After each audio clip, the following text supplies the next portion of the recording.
I saw this somewhere and this is how I felt, and today I'm bringing it here. And you're designing, which is designing for another person, and you're a painter. So how does all come together? Really through the ether.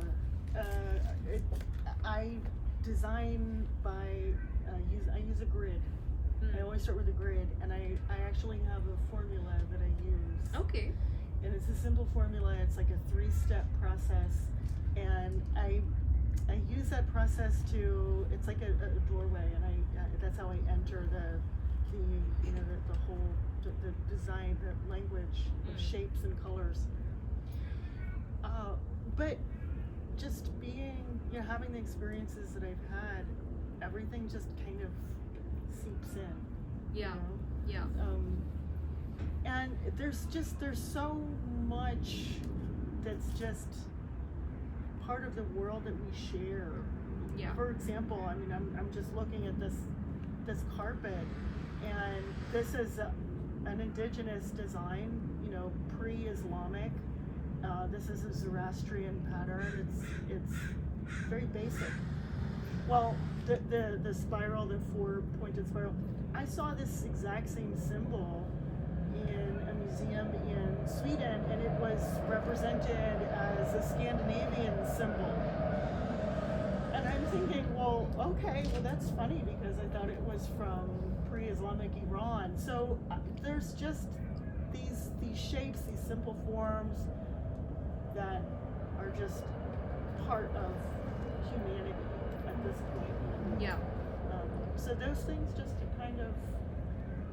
Have you ever felt like there were parallels between you working with artisan communities in Turkey and say working with artisans in Mexico? Was there any kind of like parallel there? And have you ever felt like if you were, you're clearly appreciating, but were you ever fearful of appropriating? Absolutely. Yeah. Of course. Yeah. And Yes. okay. Very much so. Well, the work that I do in Mexico, I'm gonna talk about that, because I'm from Miami, so when I go to Mexico, it's very familiar to me. Yeah. So I'm already using a lot of colors and triangles, and I get to Mexico, I'm thinking, this is so similar to what I do, the architecture, there's just, there is, of course, that in the back of my mind, well, what is mine, and what am I borrowing? What am I even unconsciously borrowing? And it happens as a designer. I once designed a rug based on a business card that I saw randomly, and then I encountered the business card, and I was like, I got it from this. It was a very telling moment. So you can't really help it. Yeah. It's just a simple shape, right? It was like a circle in a circle, but it was just noticing where it was from.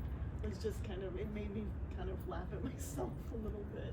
Yeah, and also creatives are continuously inspired. It's a visual world, you're seeing things. It's very hard to kind of draw that line and say that I was inspired or have I copied, or it's funny that you brought up the business card story, because like I can totally imagine that happening to me, that I've seen something somewhere and it's inspired me to do it, and later I would be like, have I copied something? Do you know what I'm saying? Like there's always this kind of, and I feel like we're also living in that time where everybody's so connected that everybody wants to point a finger at some point, but everybody's also overstimulated with the inspiration. And actually this makes me come back to you, Hope, to talk about like how